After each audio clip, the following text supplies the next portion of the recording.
ابو الولید نے بیان کیا، کہا ہم سے عاصم بن محمد نے بیان کیا، کہا کہ میں نے اپنے والد سے سنا اور انہوں نے ابن عمر رضی اللہ عنہ سے کہ نبی کریم صلی اللہ علیہ وسلم نے فرمایا، یہ خلافت اس وقت تک قریش کے ہاتھوں میں باقی رہے گی جب تک کہ ان میں 2 آدمی بھی باقی رہیں۔ صحیح بخاری حدیث نمبر 3501۔ جبیر بن مطعم نے بیان کیا کہ میں اور عثمان بن عفان رضی اللہ عنہ دونوں مل کر حضرت صلی اللہ علیہ وسلم کے پاس گئے اور ہم نے عرض کیا، یا رسول اللہ، بنو مطلب کو تو آپ نے عطا فرمایا اور ہمیں بنی امیہ کو نظر انداز کر دیا، حالانکہ آپ کے لیے ہم اور وہ ایک ہی درجے کے ہیں۔ حضرت صلی اللہ علیہ وسلم نے فرمایا، یہ صحیح ہے، مگر بنو ہاشم اور بنو مطلب ایک ہی ہیں۔ صحیح بخاری حدیث نمبر 3502۔ عروہ بن زبیر نے بیان کیا کہ عبداللہ بن زبیر رضی اللہ عنہ بنی زہرہ کے چند لوگوں کے ساتھ حضرت عائشہ رضی اللہ عنہا کے پاس گئے۔ حضرت عائشہ رضی اللہ عنہا بنی زہرہ کے ساتھ بہت اچھی طرح پیش آتی تھیں، کیونکہ ان لوگوں کی رسول اللہ صلی اللہ علیہ وسلم سے قرابت داری تھی۔ صحیح بخاری حدیث نمبر 3503۔ ابو نعیم نے بیان کیا، انہوں نے کہا ہم سے سفیان نے بیان کیا اور ان سے سعد بن ابراہیم نے۔ دوسری سند یعقوب بن ابراہیم نے کہا کہ ہمارے والد نے ہم سے بیان کیا اور ان سے ان کے والد نے کہا، مجھ سے عبد الرحمن بن حرمز الاعرج نے بیان کیا اور ان سے ابو ہریرہ رضی اللہ عنہ نے کہ نبی کریم صلی اللہ علیہ وسلم نے فرمایا، قریش، انصار، جہینہ، مزینہ، اسلم، اشجع اور غفار، ان سب قبیلوں کے لوگ میرے خیر خواہ ہیں اور ان کا بھی اللہ اور اس کے رسول کے سوا کوئی حمایتی نہیں ہے۔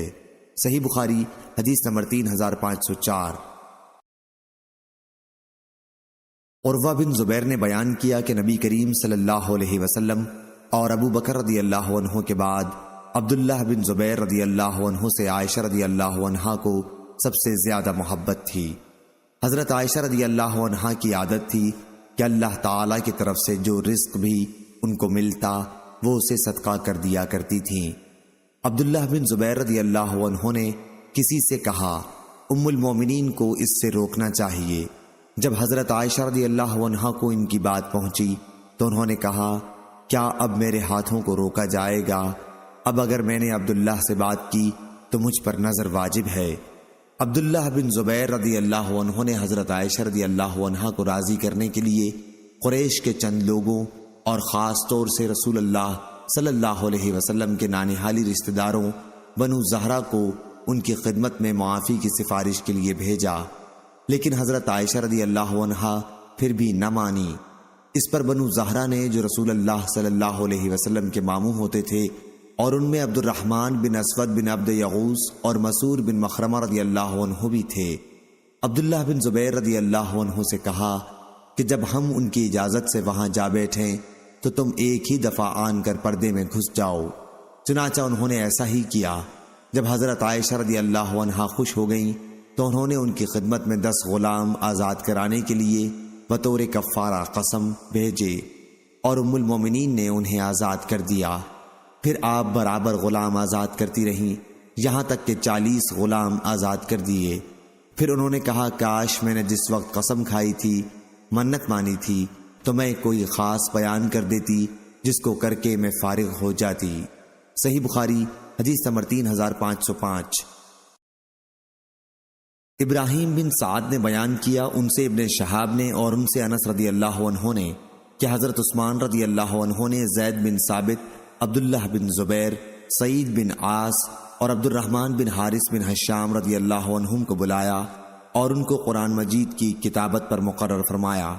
چنانچہ ان حضرات نے قرآن مجید کو کئی مصحفوں میں نقل فرمایا اور حضرت عثمان رضی اللہ عنہ نے ان چاروں میں سے 3 قریشی صحابہ رضی اللہ عنہم سے فرمایا تھا کہ جب آپ لوگوں کا زید بن ثابت رضی اللہ عنہ سے، جو مدینہ منورہ کے رہنے والے تھے، قرآن کے کسی مقام پر اس کے کسی محاورے میں اختلاف ہو جائے تو اس کو قریش کے محاورے کے مطابق لکھنا، کیونکہ قرآن شریف قریش کے محاورے میں نازل ہوا ہے۔ انہوں نے ایسا ہی کیا۔ صحیح بخاری حدیث نمبر 3506۔ یحییٰ نے بیان کیا ان سے یزید بن ابی عبید نے اور ان سے سلمہ بن عقو رضی اللہ عنہ نے بیان کیا کہ نبی کریم صلی اللہ علیہ وسلم قبیلہ اسلم کے صحابہ رضی اللہ عنہم کی طرف سے گزرے جو بازار میں تیر اندازی کر رہے تھے، تو آپ نے فرمایا، اے اولاد اسماعیل، خوب تیر اندازی کرو کہ تمہارے بابا حضرت اسماعیل علیہ السلام بھی تیر انداز تھے۔ اور آپ نے فرمایا، میں فلاں جماعت کے ساتھ ہوں۔ یہ سن کر دوسری جماعت والوں نے ہاتھ روک لیے تو آپ نے دریافت فرمایا کہ کیا بات ہوئی؟ انہوں نے عرض کیا کہ جب آپ دوسرے فریق کے ساتھ ہو گئے تو پھر ہم کیسے تیر اندازی کریں؟ حضرت صلی اللہ علیہ وسلم نے فرمایا کہ تم تیر اندازی جاری رکھو، میں تم سب کے ساتھ ہوں۔ صحیح بخاری حدیث نمبر 3507۔ عبداللہ بن وریدہ نے بیان کیا، کہا مجھ سے یحییٰ بن یعمر نے بیان کیا، ان سے ابو الاسود ویلی نے بیان کیا اور ان سے ابو ذر رضی اللہ عنہ نے کہ انہوں نے نبی کریم صلی اللہ علیہ وسلم سے سنا، آپ فرما رہے تھے کہ جس شخص نے بھی جان بوجھ کر اپنے باپ کے سوا کسی اور کو اپنا باپ بنایا تو اس نے کفر کیا، اور جس شخص نے بھی اپنا نسب کسی ایسی قوم سے ملایا جس سے اس کا کوئی نسبی تعلق نہیں ہے تو وہ اپنا ٹھکانہ جہنم میں بنا لے۔ صحیح بخاری حدیث نمبر 3508۔ عبد الواحد بن عبداللہ نصری نے بیان کیا، کہا کہ میں نے واصلہ بن اسقع رضی اللہ عنہ سے سنا، وہ بیان کرتے تھے کہ رسول اللہ صلی اللہ علیہ وسلم نے فرمایا، سب سے بڑا بہتان اور سخت جھوٹ یہ ہے کہ آدمی اپنے باپ کے سوا کسی اور کو اپنا باپ کہے، یا جو چیز اس نے خواب میں نہیں دیکھی اس کے دیکھنے کا دعویٰ کرے، یا رسول اللہ صلی اللہ علیہ وسلم کی طرف ایسی حدیث منسوب کرے جو آپ نے نہ فرمائی ہو۔ صحیح بخاری حدیث نمبر 3509۔ ابو جمرہ نے بیان کیا، کہا کہ میں نے عبداللہ بن عباس رضی اللہ عنہ سے سنا، وہ کہتے تھے کہ قبیلہ عبد القیس کا وفد رسول اللہ صلی اللہ علیہ وسلم کی خدمت میں آیا اور عرض کیا، یا رسول اللہ، ہمارا تعلق قبیلہ ربیعہ سے ہے اور ہمارے اور آپ کے درمیان راستے میں کفار مضر کا قبیلہ پڑتا ہے، اس لیے ہم آپ کی خدمت اقدس میں صرف حرمت کے مہینوں میں ہی حاضر ہو سکتے ہیں۔ مناسب ہوتا اگر آپ ہمیں ایسے احکام بتلا دیتے جن پر ہم خود بھی مضبوطی سے قائم رہیں اور جو لوگ ہمارے پیچھے رہ گئے ہیں انہیں بھی بتا دیں۔ حضرت صلی اللہ علیہ وسلم نے فرمایا کہ میں تمہیں 4 چیزوں کا حکم دیتا ہوں اور 4 چیزوں سے روکتا ہوں۔ اول اللہ پر ایمان لانے کا، یعنی اس کی گواہی دینا کہ اللہ تعالیٰ کے سوا اور کوئی معبود نہیں، اور نماز قائم کرنے کا اور زکوٰۃ ادا کرنے کا، اور اس بات کا کہ جو کچھ بھی تمہیں مال غنیمت ملے اس میں سے 5واں حصہ اللہ کو یعنی امام وقت کے بیت المال کو ادا کرو، اور میں تمہیں دبا، حنتم، نقیر اور مزفت کے استعمال سے منع کرتا ہوں۔ صحیح بخاری حدیث نمبر 3510۔ ابو الیمان نے بیان کیا، کہا ہم کو شعیب نے خبر دی، انہیں زہری نے، ان سے سالم بن عبداللہ نے اور ان سے عبداللہ بن عمر رضی اللہ عنہ نے بیان کیا کہ میں نے رسول اللہ صلی اللہ علیہ وسلم سے سنا، آپ منبر پر فرما رہے تھے، آگاہ ہو جاؤ، اس طرف سے فساد پھوٹے گا۔ آپ نے مشرق کی طرف اشارہ کر کے یہ جملہ فرمایا، جدھر سے شیطان کا سینگ طلوع ہوتا ہے۔ صحیح بخاری حدیث نمبر 3511۔ سفیان نے بیان کیا، ان سے سعد بن ابراہیم نے، ان سے عبد الرحمن بن حرمز اعرج نے اور ان سے ابو ہریرہ رضی اللہ عنہ نے بیان کیا کہ نبی کریم صلی اللہ علیہ وسلم نے فرمایا، قریش، انصار، جہینیہ، مزینہ، اسلم، غفار اور اشجع میرے خیر خواہ ہیں، اور اللہ اور اس کے رسول کے سوا اور کوئی ان کا حمایتی نہیں۔ صحیح بخاری حدیث نمبر 3512۔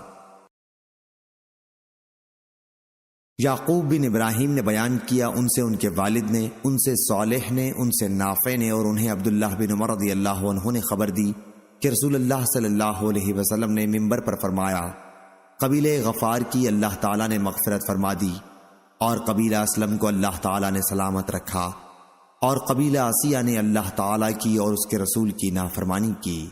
صحیح بخاری حدیث نمبر 3513۔ محمد بن سلام نے بیان کیا، کہا ہم کو عبد الوہاب ثقفی نے خبر دی، انہیں ایوب نے، انہیں محمد نے، انہیں ابو ہریرہ رضی اللہ عنہ نے، اور ان سے نبی کریم صلی اللہ علیہ وسلم نے بیان کیا کہ قبیلہ اسلم کو اللہ تعالیٰ نے سلامت رکھا اور قبیلہ غفار کی اللہ تعالیٰ نے مغفرت فرما دی۔ صحیح بخاری حدیث نمبر 3514۔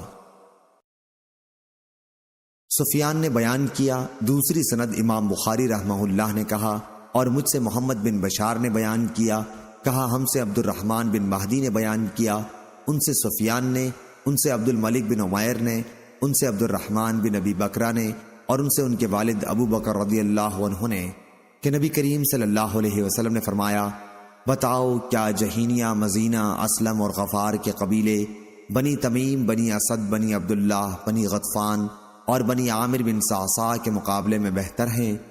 ایک شخص اقرا بن حابس نے کہا کہ وہ تو تباہ و برباد ہوئے۔ حضرت صلی اللہ علیہ وسلم نے فرمایا کہ ہاں، یہ چاروں قبیلے بنو تمیم، بنو اسد، بنو عبداللہ بن غطفان اور بنو عامر بن صعصاع کے قبیلوں سے بہتر ہیں۔ صحیح بخاری حدیث نمبر 3515۔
سلیمان بن بلال نے بیان کیا، ان سے سور بن یزید نے، ان سے ابو الغیث نے، اور ان سے ابو ہریرہ رضی اللہ عنہ نے کہ نبی کریم صلی اللہ علیہ وسلم نے فرمایا کہ قیامت اس وقت تک قائم نہیں ہوگی جب تک کہ قبیلہ قحطان میں ایک ایسا شخص پیدا نہیں ہوگا جو لوگوں پر اپنی لاٹھی کے زور سے حکومت کرے گا۔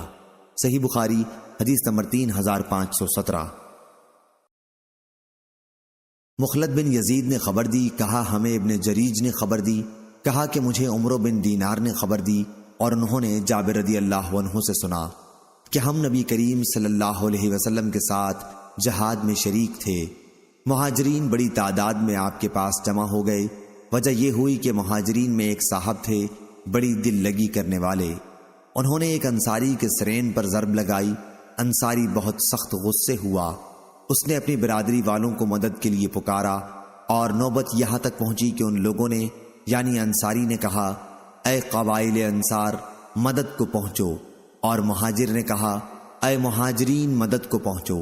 یہ غل سن کر نبی کریم صلی اللہ علیہ وسلم خیمے سے باہر تشریف لائے اور فرمایا، کیا بات ہے؟ یہ جاہلیت کی پکار کیسی ہے؟ آپ کی صورتحال دریافت کرنے پر مہاجر صحابی کے انصاری صحابی کو مار دینے کا واقعہ بیان کیا گیا تو آپ نے فرمایا، ایسی جاہلیت کی ناپاک باتیں چھوڑ دو۔ اور عبداللہ بن ابی ابن سلول منافق نے کہا کہ یہ مہاجرین اب ہمارے خلاف اپنی قوم والوں کو دہائی دینے لگے، مدینہ پہنچ کر ہم سمجھ لیں گے، عزت دار ذلیل کو یقیناً نکال باہر کر دے گا۔ حضرت عمر نے اجازت چاہی، یا رسول اللہ صلی اللہ علیہ وسلم، ہم اس ناپاک پلید عبداللہ بن ابی کو قتل کیوں نہ کر دیں؟ لیکن آپ نے فرمایا، ایسا نہیں ہونا چاہیے کہ لوگ کہیں کہ محمد صلی اللہ علیہ وسلم اپنے لوگوں کو قتل کر دیا کرتے ہیں۔ صحیح بخاری حدیث نمبر 3518۔ سفیان سوری نے بیان کیا، ان سے عامش نے، ان سے عبداللہ بن مرہ نے، ان سے مسروق نے، اور ان سے عبداللہ بن مسعود رضی اللہ عنہ نے نبی کریم صلی اللہ علیہ وسلم سے، اور سفیان نے زبید سے، انہوں نے ابراہیم سے، انہوں نے مسروق سے، اور انہوں نے حضرت عبداللہ رضی اللہ عنہ سے سنا کہ نبی کریم صلی اللہ علیہ وسلم نے فرمایا، وہ شخص ہم میں سے نہیں ہے جو نوحہ کرتے ہوئے اپنے رخسار پیٹے، گریبان پھاڑ ڈالے اور جاہلیت کی پکار پکارے۔ صحیح بخاری حدیث نمبر 3519۔ یحییٰ بن آدم نے بیان کیا، کہا ہم کو اسرائیل نے خبر دی، انہیں ابو حسین نے، انہیں ابو صالح نے اور انہیں ابو ہریرہ رضی اللہ عنہ نے کہ نبی کریم صلی اللہ علیہ وسلم نے فرمایا، عمرو بن لہی بن قما بن خندف قبیلہ خزاعہ کا باپ تھا۔ صحیح بخاری حدیث نمبر 3520۔ شعیب نے خبر دی، ان سے زہری نے بیان کیا، انہوں نے سعید بن مسیب سے سنا، انہوں نے بیان کیا کہ بحیرہ وہ اونٹنی جس کے دودھ کی ممانعت ہوتی تھی کیونکہ وہ بتوں کے لیے وقف ہوتی تھی، اس لیے کوئی بھی شخص اس کا دودھ نہیں دھوتا تھا، اور صاحبہ اسے کہتے جس کو وہ اپنے معبودوں کے لیے چھوڑ دیتے، اور ان پر کوئی بوجھ نہ لاتا اور نہ کوئی سواری کرتا۔ انہوں نے کہا کہ حضرت ابو ہریرہ رضی اللہ عنہ نے بیان کیا کہ نبی کریم صلی اللہ علیہ وسلم نے فرمایا، میں نے عمرو بن عامر بن الحی خزائی کو دیکھا کہ جہنم میں وہ اپنی انتڑیاں گھسیٹ رہا تھا، اور یہی عمرو وہ پہلا شخص ہے جس نے صائبہ کی رسم نکالی۔ صحیح بخاری حدیث نمبر 3521۔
حماد نے بیان کیا، ان سے ایوب نے، ان سے محمد نے اور ان سے ابو ہریرہ رضی اللہ عنہ نے بیان کیا کہ نبی کریم صلی اللہ علیہ وسلم نے فرمایا، قبیلہ اسلم، غفار اور مزینہ اور جہینیہ کے کچھ لوگ، یا انہوں نے بیان کیا کہ مزینہ کے کچھ لوگ، یا بیان کیا کہ جہینہ کے کچھ لوگ اللہ تعالیٰ کے نزدیک، یا بیان کیا کہ قیامت کے دن قبیلہ اسد، تمیم، حوازن اور غطفان سے بہتر ہوں گے۔ صحیح بخاری حدیث نمبر 3523۔ ابو نعمان نے بیان کیا، انہوں نے کہا ہم سے ابو ایوانہ نے بیان کیا، ان سے ابو بشر نے، ان سے سعید بن جبیر نے اور ان سے حضرت عبداللہ بن عباس رضی اللہ عنہ نے کہ اگر تم کو عرب کی جہالت معلوم کرنا اچھا لگے تو سورہ انعام میں 130 آیتوں کے بعد یہ آیتیں پڑھ لو۔ یقیناً وہ لوگ تباہ ہوئے جنہوں نے اپنی اولاد کو نادانی سے مار ڈالا سے لے کر وہ گمراہ ہیں راہ پانے والے نہیں تک۔ صحیح بخاری حدیث نمبر 3524۔ عمر بن حفص نے بیان کیا، کہا ہم سے ہمارے والد نے بیان کیا، کہا ہم سے عامش نے، کہا ان سے عمرو بن مرہ نے، ان سے سعید بن جبیر نے اور ان سے عبداللہ بن عباس رضی اللہ عنہ نے بیان کیا کہ جب سورہ شعراء کی یہ آیت اتری، اے پیغمبر اپنے قریبی رشتہ داروں کو ڈرا، تو نبی صلی اللہ علیہ وسلم نے قریش کے مختلف قبیلوں کو بلایا، اے بنی فہر، اے بنی عدی، جو قریش کے خاندان تھے، صحیح بخاری حدیث نمبر 3525۔ قبیصہ نے بیان کیا، انہیں سفیان نے خبر دی، انہیں حبیب بن ابی ثابت نے، انہیں سعید بن جبیر نے اور ان سے ابن عباس رضی اللہ عنہ نے بیان کیا کہ جب یہ آیت اور آپ اپنے قریبی رشتہ داروں کو ڈرائیے اتری تو آن حضرت صلی اللہ علیہ وسلم نے الگ الگ قبائل کو دعوت دی۔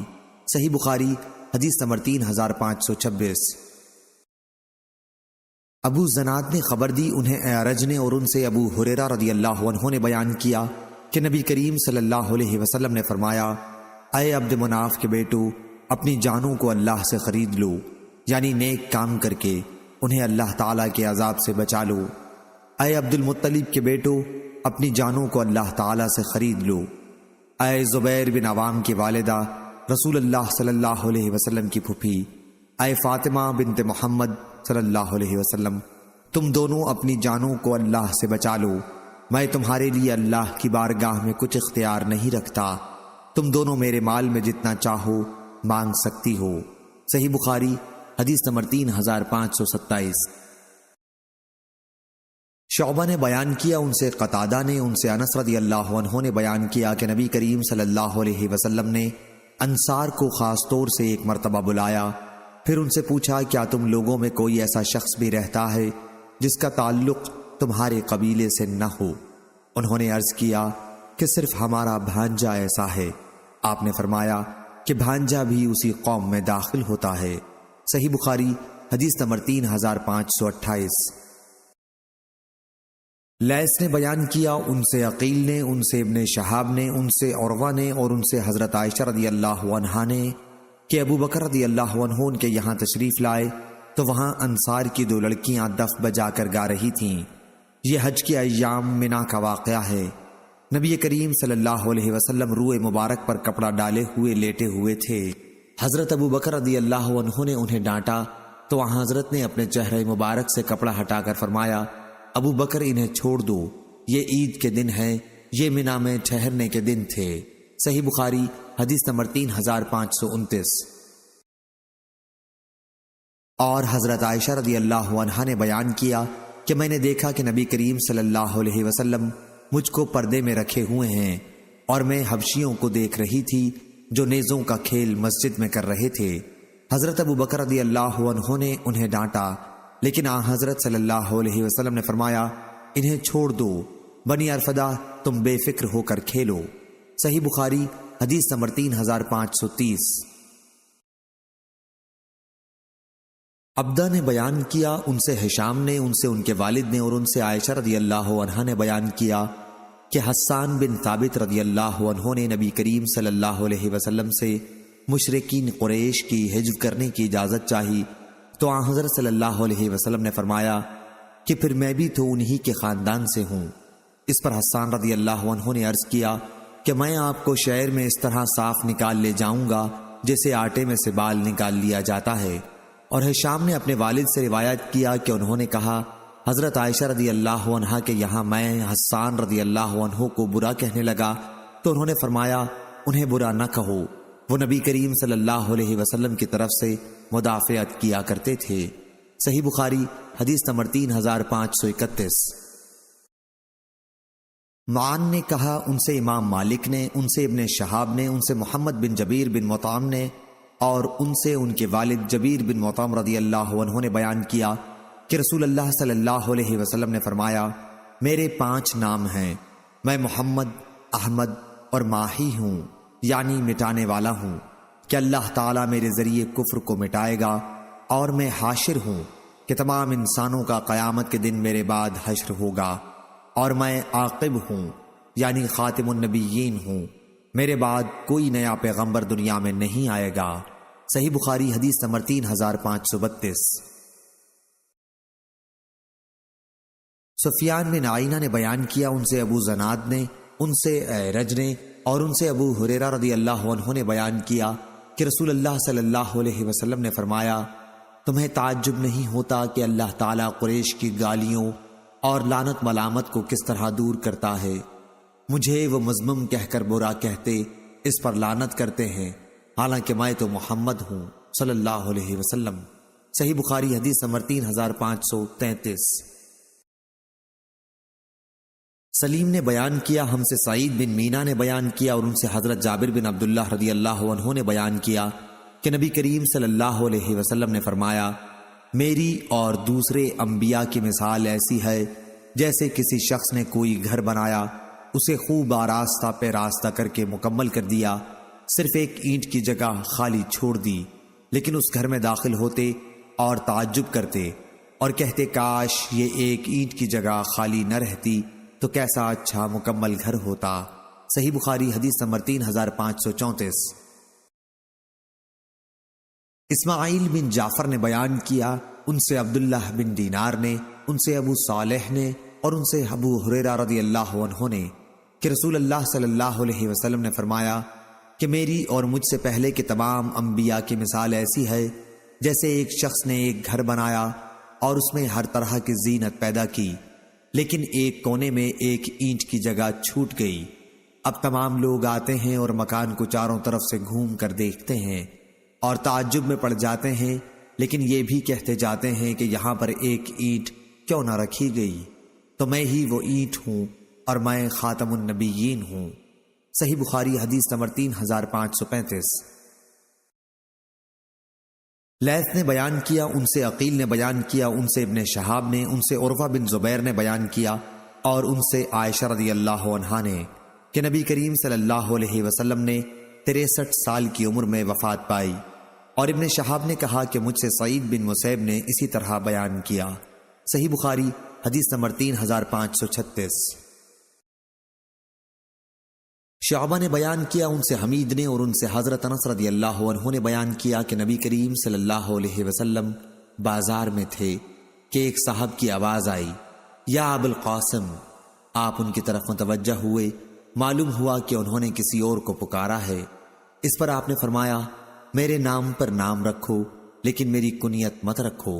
صحیح بخاری حدیث نمبر 3537۔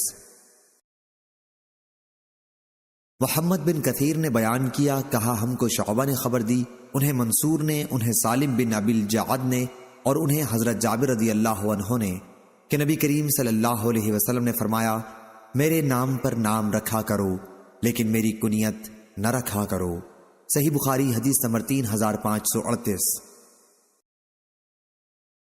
سفیان نے بیان کیا، ان سے ایوب نے، ان سے ابن سیرین نے بیان کیا اور انہوں نے ابو ہریرہ رضی اللہ عنہ سے سنا، آپ نے بیان کیا کہ ابو القاسم صلی اللہ علیہ وسلم نے فرمایا، میرے نام پر نام رکھو لیکن میری کنیت نہ رکھا کرو۔ صحیح بخاری حدیث نمبر 3539۔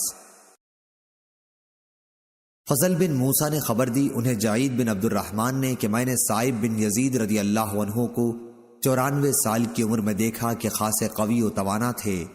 انہوں نے کہا کہ مجھے یقین ہے کہ میرے کانوں اور آنکھوں سے جو میں نفع حاصل کر رہا ہوں وہ صرف رسول اللہ صلی اللہ علیہ وسلم کی دعا کی برکت ہے۔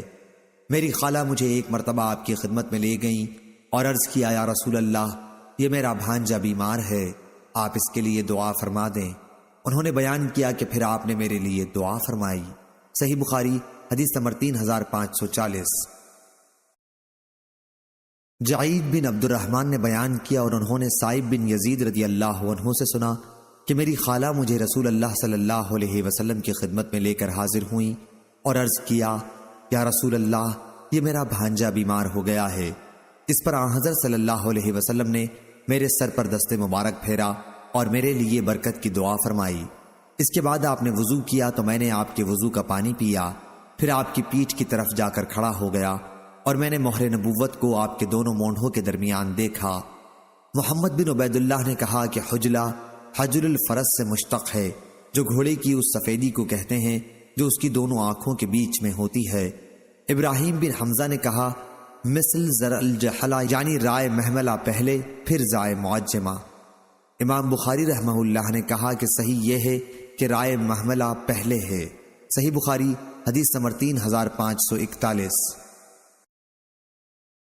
عمر بن سعید بن ابی حسین نے بیان کیا، ان سے ابن ابی ملیکہ نے اور ان سے عقبہ بن حارث نے کہ حضرت ابو بکر رضی اللہ عنہ عصر کی نماز سے فارغ ہو کر مسجد سے باہر نکلے تو دیکھا کہ حضرت حسن بچوں کے ساتھ کھیل رہے ہیں۔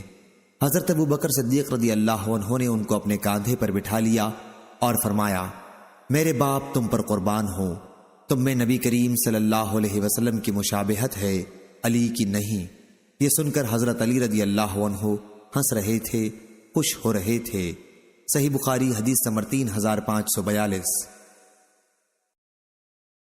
زبیر نے بیان کیا، کہا ہم سے اسماعیل بن ابی خالد نے بیان کیا اور ان سے ابو جحیفہ رضی اللہ عنہ نے بیان کیا کہ نبی کریم صلی اللہ علیہ وسلم کو میں نے دیکھا تھا۔ حضرت حسن رضی اللہ عنہ میں آپ کی پوری مشابہت موجود تھی۔ صحیح بخاری حدیث نمبر 3543۔ عمرو بن علی فلاس نے بیان کیا، کہا ہم سے ابن فضیل نے بیان کیا، کہا ہم سے اسماعیل بن ابی خالد نے بیان کیا، کہا کہ میں نے ابو جحیفہ رضی اللہ عنہ سے سنا، وہ بیان کرتے تھے کہ میں نے نبی کریم صلی اللہ علیہ وسلم کو دیکھا ہے۔ حسن بن علی رضی اللہ عنہ میں آپ کی مشابہت پوری طرح موجود تھی۔ اسماعیل بن ابی خالد نے کہا، میں نے ابو جحیفہ رضی اللہ عنہ سے عرض کیا کہ آپ حضرت صلی اللہ علیہ وسلم کی صفت بیان کریں۔ انہوں نے کہا، آپ سفید رنگ کے تھے، کچھ بال سفید ہو گئے تھے، اور آپ نے ہمیں 13 اونٹنیوں کے دیے جانے کا حکم دیا تھا، لیکن ابھی ہم نے ان اونٹنیوں کو اپنے قبضے میں بھی نہیں لیا تھا کہ آپ کی وفات ہو گئی۔ صحیح بخاری حدیث نمبر 3544۔ عبداللہ بن رجا نے بیان کیا، کہا ہم سے اسرائیل نے بیان کیا، ان سے ابو اسحاق نے، ان سے وہب نے، ان سے ابو جحیفہ سوائی رضی اللہ عنہ نے بیان کیا کہ میں نے نبی کریم صلی اللہ علیہ وسلم کو دیکھا، آپ کے نچلے ہونٹ مبارک کے نیچے ٹھوڑی کے کچھ بال سفید تھے۔ صحیح بخاری حدیث نمبر 3545۔ حریز بن عثمان نے بیان کیا اور انہوں نے نبی کریم صلی اللہ علیہ وسلم کے صحابی عبداللہ بن بصر رضی اللہ عنہ سے پوچھا، کیا رسول اللہ صلی اللہ علیہ وسلم بوڑھے ہو گئے تھے؟ انہوں نے کہا کہ آپ کی ٹھوڑی کے چند بال سفید ہو گئے تھے۔ صحیح بخاری حدیث نمبر 3546۔ لیث نے بیان کیا، ان سے خالد نے، ان سے سعید بن ابی ہلال نے، ان سے ربیعہ بن عبد الرحمن نے بیان کیا کہ میں نے انس بن مالک رضی اللہ عنہ سے سنا، آپ نے نبی کریم صلی اللہ علیہ وسلم کے اوصاف مبارکہ بیان کرتے ہوئے بتلایا کہ آپ درمیانہ قد تھے، نہ بہت لمبے اور نہ چھوٹے قد والے، رنگ کھلتا ہوا تھا، سرخ و سفید، نہ خالی سفید تھے اور نہ بالکل گندم گوں۔ آپ کے بال نہ بالکل مڑے ہوئے سخت قسم کے تھے اور نہ سیدھے لٹکے ہوئے ہی تھے۔ نزول وحی کے وقت آپ کی عمر 40 سال تھی۔ مکے میں آپ نے 10 سال تک قیام فرمایا اور اس پورے عرصے میں آپ پر وحی نازل ہوتی رہی، اور مدینے میں بھی آپ کا قیام 10 سال تک رہا۔ آپ کے سر اور داڑھی میں 20 بال بھی سفید نہیں ہوئے تھے۔ ربیعہ راوی حدیث نے بیان کیا کہ پھر میں نے آپ صلی اللہ علیہ وسلم کا ایک بال دیکھا تو وہ سرخ تھا۔ میں نے اس کے متعلق پوچھا تو مجھے بتایا گیا کہ یہ خوشبو لگاتے لگاتے سرخ ہو گیا ہے۔ صحیح بخاری حدیث نمبر 3547۔ مالک بن انس نے خبر دی، انہیں ربیعہ بن ابی عبد الرحمن نے، اور انہوں نے انس بن مالک رضی اللہ عنہ سے سنا، آپ نے کہا کہ رسول اللہ صلی اللہ علیہ وسلم نہ بہت لمبے تھے اور نہ چھوٹے قد کے، نہ بالکل سفید تھے اور نہ گندمی رنگ کے، نہ آپ کے بال بہت زیادہ گھنگریالے سخت تھے اور نہ بالکل سیدھے لٹکے ہوئے۔ اللہ تعالیٰ نے آپ کو 40 سال کی عمر میں نبوت دی اور آپ نے مکے میں 10 سال تک قیام کیا اور مدینے میں 10 سال تک قیام کیا۔ جب اللہ تعالیٰ نے آپ کو وفات دی تو آپ کے سر اور داڑھی کے 20 بال بھی سفید نہیں تھے۔ صحیح بخاری حدیث نمبر 3548۔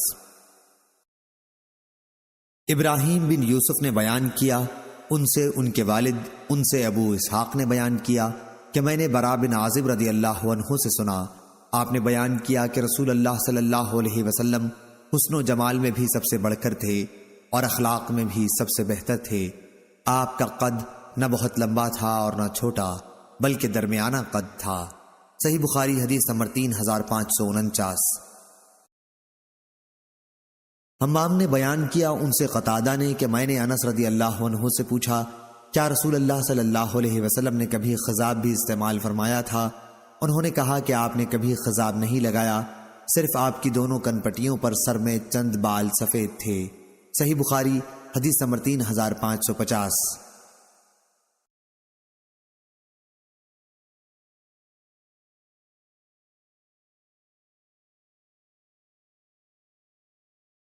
شعبہ نے بیان کیا ان سے ابو اسحاق نے اور ان سے برا بن عازب رضی اللہ عنہ نے بیان کیا کہ رسول اللہ صلی اللہ علیہ وسلم درمیانہ قد کے تھے، آپ کا سینہ بہت کشادہ اور کھلا ہوا تھا، آپ کے سر کے بال کانوں کی لو تک لڑکتے رہتے تھے۔ میں نے یہاں حضرت صلی اللہ علیہ وسلم کو ایک مرتبہ ایک سرخ جوڑے میں دیکھا، میں نے آپ سے بڑھ کر حسین کسی کو نہیں دیکھا تھا۔ یوسف بن ابی اسحاق نے اپنے والد کے واسطے سے الا منکبہ بیان کیا بجائے لفظ شحمت و ادنیہ کے، یعنی آپ کے بال مونڈھوں تک پہنچتے تھے۔ صحیح بخاری حدیث نمبر 3551۔ زہیر نے بیان کیا ان سے ابو اسحاق نے بیان کیا کہ کسی نے براب رضی اللہ عنہ سے پوچھا کیا رسول اللہ صلی اللہ علیہ وسلم کا چہرہ تلوار کی طرح لمبا پتلا تھا؟ انہوں نے کہا نہیں، چہرہ مبارک چاند کی طرح گول اور خوبصورت تھا۔ صحیح بخاری حدیث نمبر 3552۔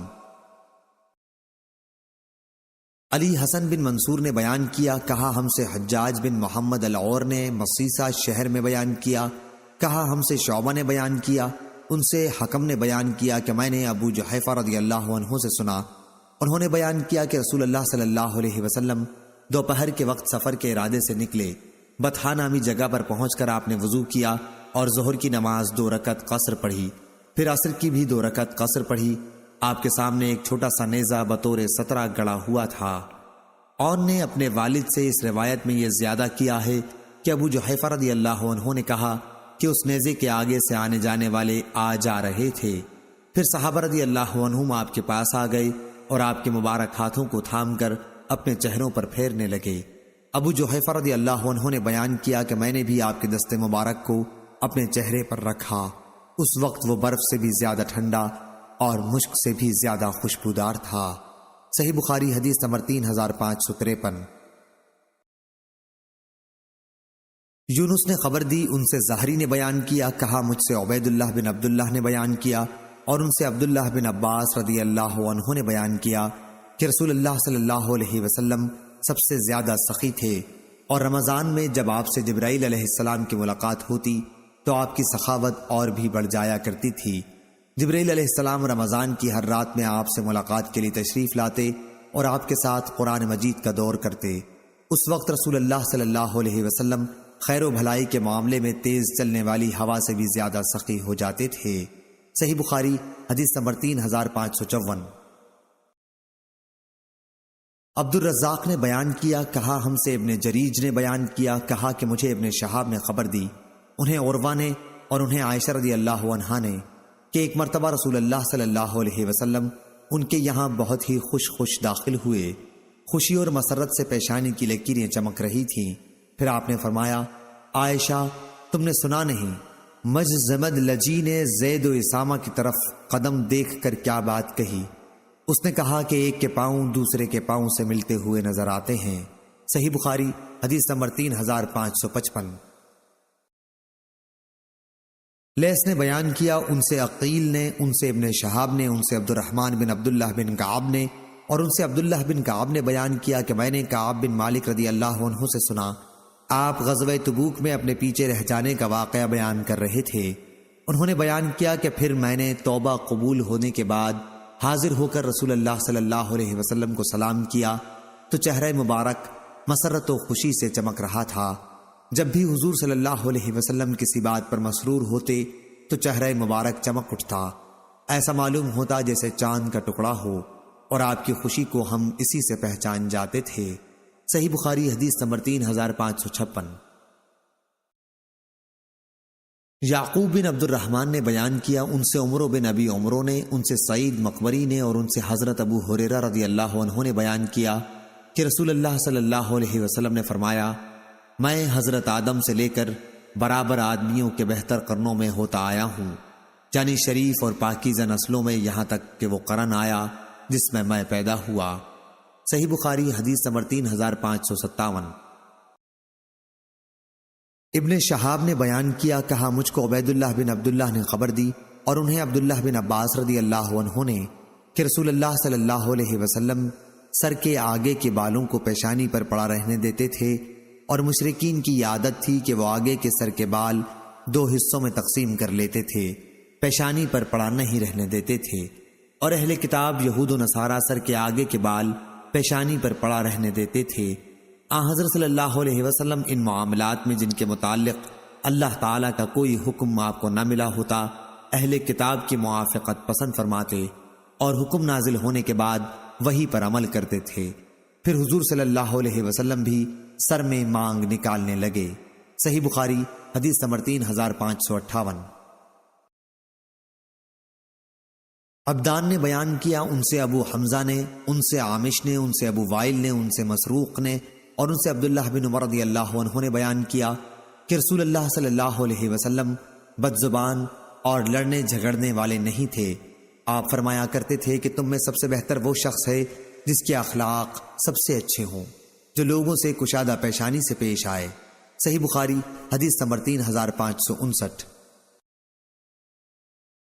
عبداللہ بن یوسف نے بیان کیا، کہا ہم کو امام مالک نے خبر دی، انہیں ابن شہاب نے، انہیں عروہ بن زبیر نے اور ان سے عائشہ رضی اللہ عنہا نے بیان کیا کہ رسول اللہ صلی اللہ علیہ وسلم سے جب بھی دو چیزوں میں سے کسی ایک کے اختیار کرنے کے لیے کہا گیا تو آپ نے ہمیشہ اسی کو اختیار فرمایا جس میں آپ کو زیادہ آسانی معلوم ہوئی، بشرطے کہ اس میں کوئی گناہ نہ ہو، کیونکہ اگر اس میں گناہ کا کوئی شائبہ بھی ہوتا تو آپ اس سے سب سے زیادہ دور رہتے۔ اور حضرت صلی اللہ علیہ وسلم نے اپنی ذات کے لیے کبھی کسی سے بدلہ نہیں لیا، لیکن اگر اللہ کی حرمت کو کوئی توڑتا تو آپ اس سے ضرور بدلہ لیتے تھے۔ صحیح بخاری حدیث نمبر 3560۔ حماد نے بیان کیا، ان سے ثابت نے اور ان سے انس بن مالک رضی اللہ عنہ نے بیان کیا کہ نہ تو نبی کریم صلی اللہ علیہ وسلم کی ہتھیلی سے زیادہ نرم و نازک کوئی حریر و دباج میرے ہاتھوں نے کبھی چھوا، اور نہ میں نے رسول اللہ صلی اللہ علیہ وسلم کی خوشبو یا آپ کے پسینے سے زیادہ بہتر اور پاکیزہ کوئی خوشبو یا عطر سونگھا۔ صحیح بخاری حدیث نمبر 3561۔ یحییٰ نے بیان کیا، ان سے شعبہ نے، ان سے قتادہ نے، ان سے عبداللہ بن ابی عتبہ نے اور ان سے ابو سعید خدری رضی اللہ عنہ نے بیان کیا کہ رسول اللہ صلی اللہ علیہ وسلم پردہ نشین کنواری لڑکیوں سے بھی زیادہ شرمیلے تھے۔ صحیح بخاری حدیث نمبر 3562۔ علی بن جعد نے بیان کیا، انہوں نے کہا کہ ہم کو شعبہ نے خبر دی، انہیں عامش نے، انہیں ابو حازم نے اور ان سے ابو ہریرہ رضی اللہ عنہ نے بیان کیا کہ نبی کریم صلی اللہ علیہ وسلم نے کبھی کسی کھانے میں عیب نہیں نکالا، اگر آپ کو مرغوب ہوتا تو کھاتے ورنہ چھوڑ دیتے۔ صحیح بخاری حدیث نمبر 3563۔ قتیبہ بن سعید نے بیان کیا، کہا ہم سے بکر بن مضر نے بیان کیا، ان سے جعفر بن ربیعہ نے، ان سے عارج نے، ان سے عبداللہ بن مالک بن بحینہ اسدی رضی اللہ عنہ نے بیان کیا کہ نبی کریم صلی اللہ علیہ وسلم جب سجدہ کرتے تو دونوں ہاتھ پیٹ سے الگ رکھتے، یہاں تک کہ آپ کی بغلیں ہم یوں دیکھ لیتے۔ ابن بکیر نے بکر سے روایت کی، اس میں یوں ہے، یہاں تک کہ آپ کی بغلوں کی سفیدی دکھائی دیتی تھی۔ صحیح بخاری حدیث نمبر 3564۔ یزید بن زرع نے بیان کیا، انہوں نے کہا ہم سے سعید نے بیان کیا، انہوں نے قتادہ سے، انہوں نے انس بن مالک رضی اللہ عنہ سے کہ رسول اللہ صلی اللہ علیہ وسلم دعائے استسقاء کے سوا اور کسی دعا میں زیادہ اونچے ہاتھ نہیں اٹھاتے تھے۔ اس دعا میں آپ اتنے اونچے ہاتھ اٹھاتے کہ بغل مبارک کی سفیدی دکھائی دیتی تھی۔ صحیح بخاری حدیث نمبر 3565۔ حسن بن صباح بزار نے بیان کیا، کہا ہم سے محمد بن سابق نے بیان کیا، کہا ہم سے مالک بن مغول نے بیان کیا، کہا کہ میں نے عون بن ابی جحیفہ سے سنا، وہ اپنے والد ابو جحیفہ رضی اللہ عنہ سے نقل کرتے تھے کہ میں سفر کے ارادے سے نبی کریم صلی اللہ علیہ وسلم کی خدمت میں حاضر ہوا تو آپ ابطاح میں محصب میں خیمے کے اندر تشریف رکھتے تھے۔ کڑی دوپہر کا وقت تھا، اتنے میں بلال رضی اللہ عنہ نے باہر نکل کر نماز کے لیے اذان دی اور اندر آ گئے، اور حضرت بلال رضی اللہ عنہ نے حضرت صلی اللہ علیہ وسلم کے وضو کا بچا ہوا پانی نکالا تو لوگ اسے لینے کے لیے ٹوٹ پڑے۔ پھر حضرت بلال رضی اللہ عنہ نے ایک نیزہ نکالا اور حضرت صلی اللہ علیہ وسلم باہر تشریف لائے، گویا آپ کی پنڈلیوں کی چمک اب بھی میری نظروں کے سامنے ہے۔ بلال رضی اللہ عنہ نے 17 کے لیے نیزہ گاڑ دیا۔ آپ نے ظہر اور عصر کی 2 رکعت قصر نماز پڑھائی۔ گدھے اور عورتیں آپ کے سامنے سے گزر رہی تھیں۔ صحیح بخاری حدیث نمبر 3566۔ حسن بن صباح بزار نے بیان کیا، کہا ہم سے سفیان نے بیان کیا، ان سے زہری نے، ان سے عروہ نے اور ان سے عائشہ رضی اللہ عنہ نے بیان کیا کہ نبی کریم اس قدر ٹھہر ٹھہر کر باتیں کرتے کہ اگر کوئی شخص آپ کے الفاظ گن لینا چاہتا تو گن سکتا تھا۔ صحیح بخاری حدیث نمبر 3567۔ یونس نے بیان کیا، ان سے ابن شہاب نے بیان کیا کہ مجھے عروہ بن زبیر نے خبر دی اور ان سے حضرت عائشہ رضی اللہ عنہا نے بیان کیا کہ ابو فلاں حضرت ابو ہریرہ رضی اللہ عنہ پر تمہیں تعجب نہیں ہوا؟ وہ آئے اور میرے حجرے کے ایک کونے میں بیٹھ کر رسول اللہ صلی اللہ علیہ وسلم کی احادیث مجھے سنانے کے لیے بیان کرنے لگے۔ میں اس وقت نماز پڑھ رہی تھی، پھر وہ میری نماز ختم ہونے سے پہلے ہی اٹھ کر چلے گئے۔ اگر وہ مجھے مل جاتے تو میں ان کی خبر لیتی کہ رسول اللہ صلی اللہ علیہ وسلم تمہاری طرح یوں جلدی جلدی باتیں نہیں کیا کرتے تھے۔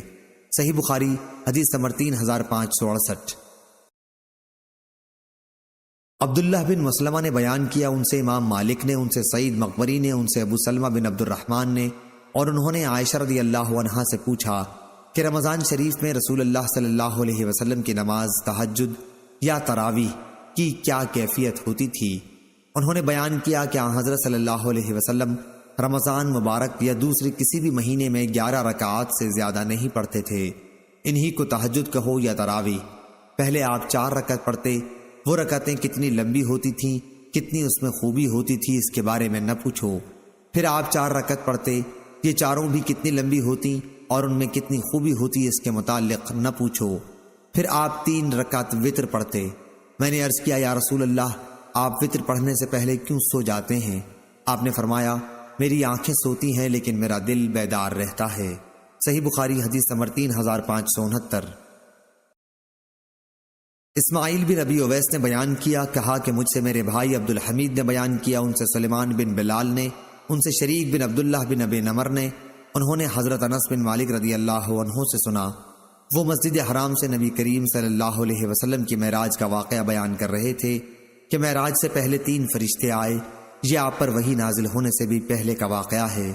اس وقت آپ مسجد حرام میں 2 آدمیوں حضرت حمزہ اور جعفر بن ابی طالب کے درمیان سو رہے تھے۔ ایک فرشتے نے پوچھا، وہ کون ہیں جن کو لے جانے کا حکم ہے؟